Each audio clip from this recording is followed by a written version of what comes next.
I started out like that then. What are you holding your mouth for? So I don't laugh while you're doing your intro.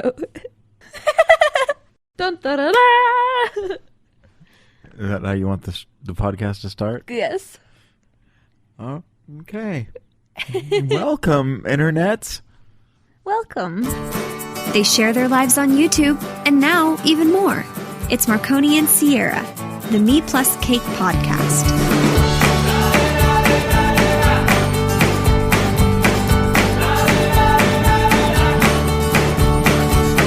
Oh yeah, I'm Marconi. That's me. And this is Ciara Cake. She's the cake part. With a cherry on top. And in case you don't know, we met on the internet. She moved here from Canada. We discussed that. You should probably listen to the previous podcast that tells how we met. Really lengthy discussion on how we met. Yeah, So we you don't get have that kind of time all now. the dirty details. So, in case you didn't know, we are moving in together. And that just happened today. We finalized the It's paperwork. official today. We were talking about it last week because we were kind of looking at our options, but some good news happened on Friday. Yeah. And so how do you go from internet dating to moving in together? How's that even a thing? You just do it. I just feel like our whole relationship is just, you know what? Just F it and do it. Definitely what she said. Yeah, I mean, and we've had silly arguments over things already, like sheets. Oh, God. Because you have a certain idea of how bedding should be, and You have a certain idea on how bedding should be. I think we've just been on our own in our own minds and how we want things for too long. Yep, and we just have to work on compromise. Because the thing with me is that I've never really been with anybody like as serious as you before, and never lived with anybody before, so I've never had to compromise whatever I wanted. So I kind of have to get over that. Basically, what you have to do as the guy is compromise means do whatever the girl wants. No, we learned that tonight, that that's not the case. It's true.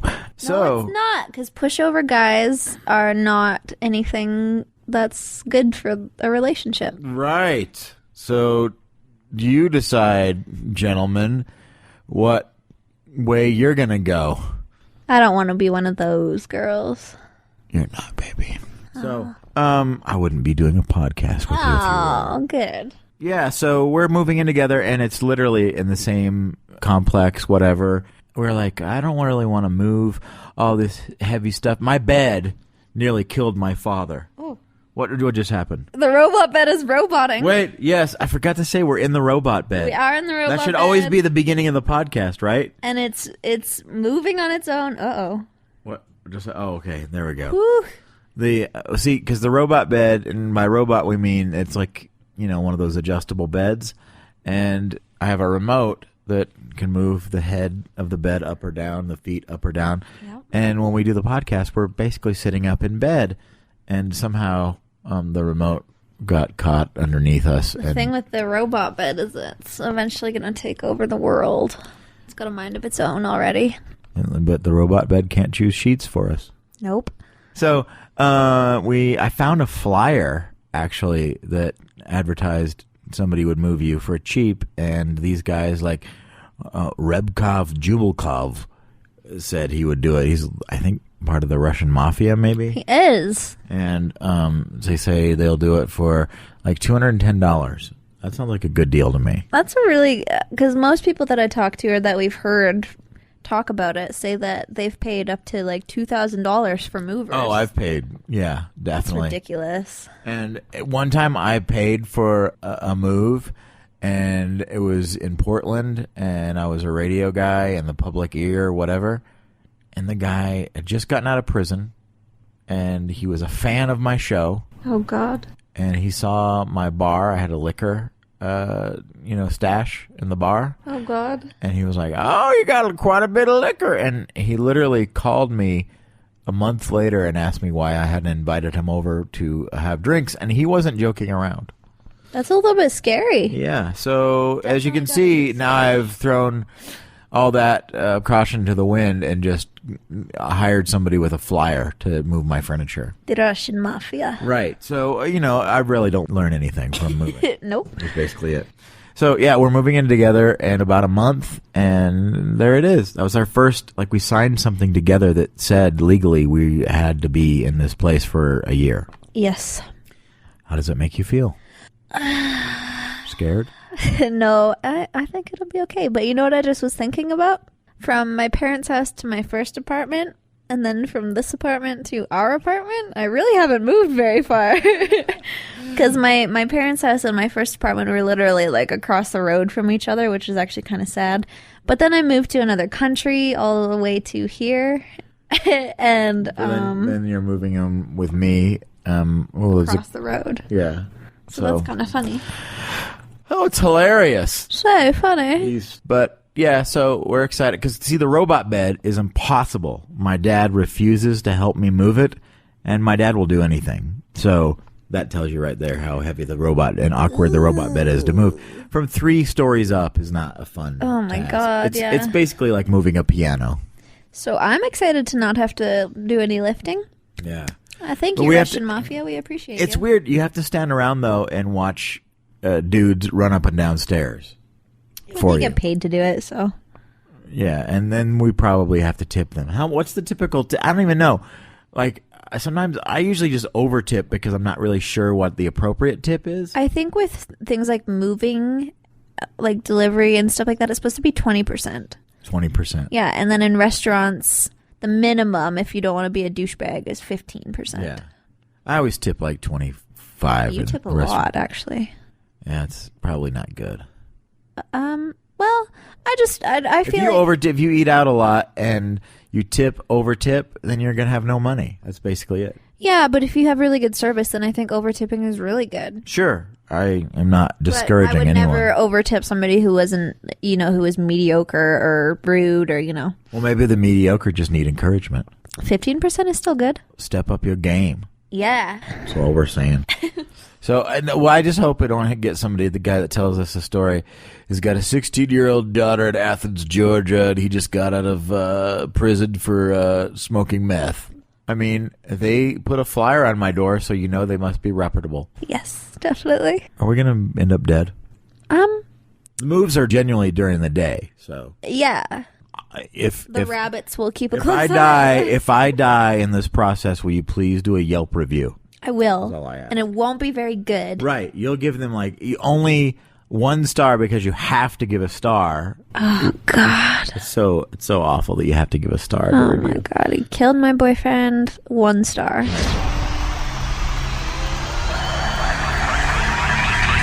MePlusCake podcast.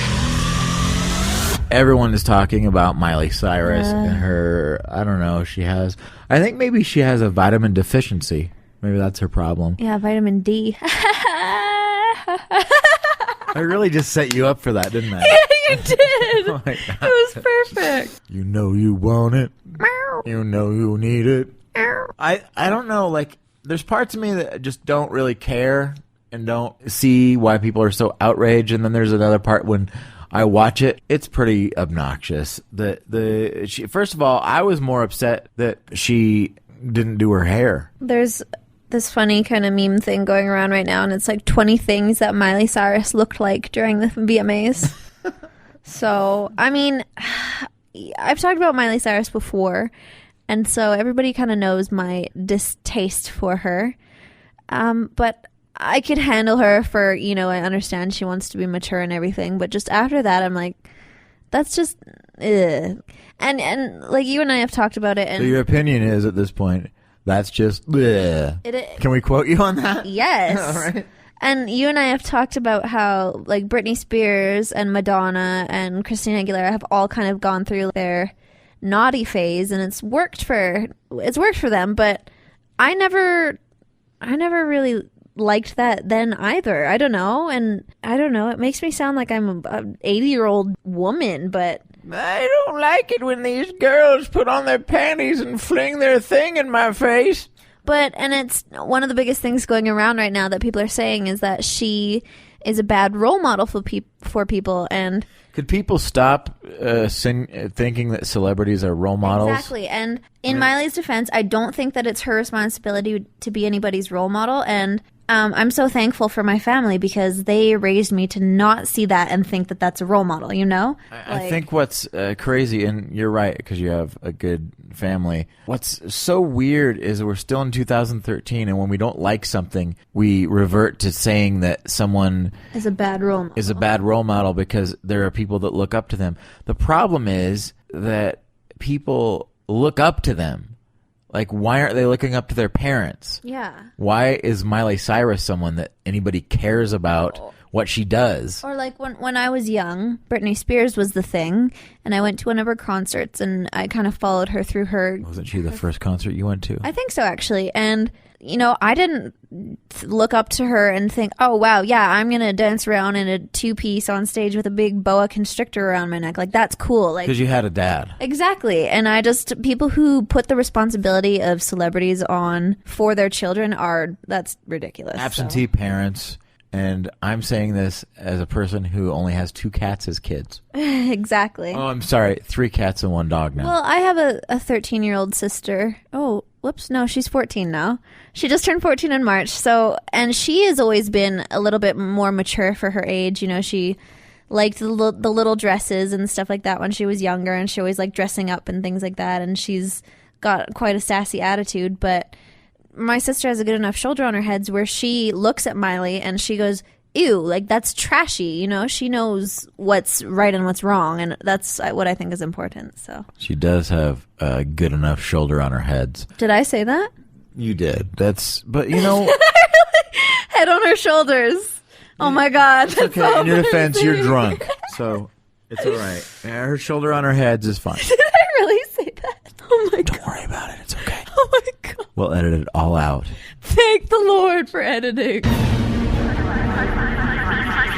MePlusCake podcast. If you're a regular guy and have heard of a Birkin bag, first of all, I'm sorry, but they exist.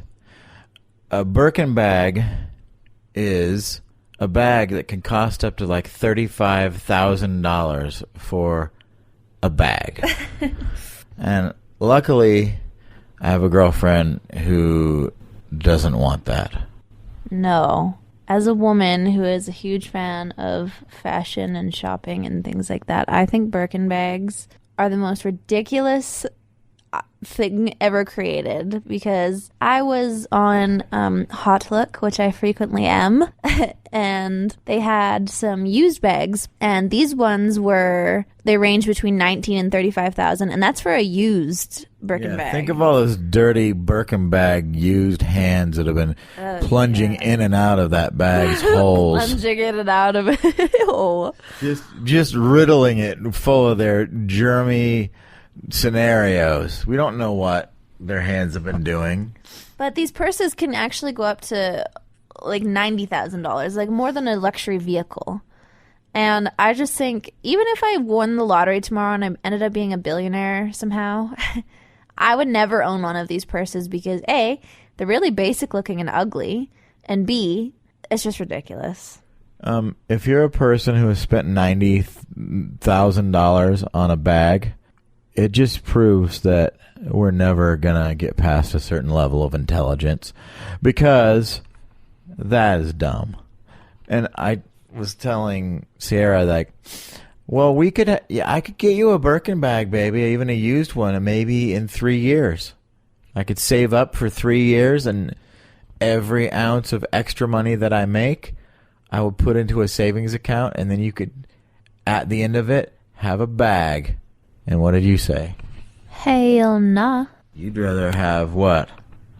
A luxury vehicle.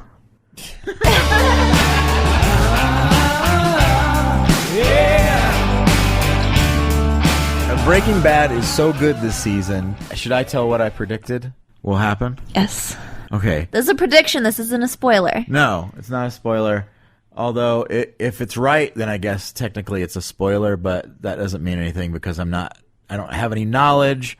Nobody's told me anything. I don't know any of the script writers. I'm not friends with Heisenberg. This is just my prediction based on my own thoughts alone. I think that Walt is telling everyone that he has cancer so he can... that his cancer's back. Yeah, that he's riddled with cancer again, that he has 6 months to live. He's doing it in two reasons. He wanted to get the sympathy of Hank, so Hank left it alone. And then I also think that he's doing it so he can disappear. So he's trying to get the sympathy of Hank, and he also wants to do it because he knows he can't probably be part of his kids' lives. Yep. And his wife will easily be able to say, well, your father's dead. He died of cancer. Yeah. So, and they'll accept that. Yep. It's easier to accept than your father's owned a meth lab for the past year and a bit, and he might be going to prison. Yeah. And because you see those clips at the beginning of the shows with the foreshadowing, remember? Yep, the very first scene. And he goes back into the house. That's condemned and shut down. And you see Heisenberg written on the wall and spray paint and all this kind of stuff. And then he walks out, and the next door neighbor is getting her groceries out of the car. And she looks over and she sees him, and he's got, his army jacket on and his beard and his hair and everything. And she drops her groceries and she screams. Yeah, because she thinks she sees a ghost. That's what we think. So my prediction is that he will pretend to be dead and disappear, and that's when he goes on the lam and just becomes a nomad, basically. What would you do if you were in Hank's position? Just personally, if you're a brother-in-law, would you turn him in? No, because my brother-in-law, I think he's a great guy, and I wouldn't do anything. I would let it go. I think the whole thing with Hank is he's like that cowboy. He's so power hungry. Yeah, he's got that short man's syndrome, and he needs that score. Like, he needs everybody to know, like, he's the king cowboy. The head, and he's got to bring this in, and he's the head of DEA, and he's so anti against drugs. It's not really about the drugs. It's about him bringing in the bad guy. Yeah. And he can't stop and just go, look, there's more to life than just doing this dumb job. Because eventually those cases close, and obviously Walt would have to stop after Hank found out, and they could just let it go. But I don't think he's going to let it go. So there's tons of layers to this that are so messed up, because if you're a fan of Breaking Bad, you know. But it's hard, too, because I love Walt so much. Yeah. And that's a tough question. That's why I brought it up. He's so unpredictable now because he's kind of desperate to figure out something. But he's also so smart, and you've seen him so many times figure ways out of things that you're like, oh. Whoa. Yeah. Yeah. I'm the one who knocks. Well, there it is, another MePlusCake podcast. This is numero dos. And we almost didn't finish this podcast, but we pulled it together just for you. For both of you. After a couple beatings, tongue lashings. Why do you have to beat me so much? Because you just need to pull it together. Thank you for listening, and if you have any ideas, details, questions, queries, whatever, questions and queries are the same thing. Queries. If you have any queries, please send them to P.O. Box 007-239.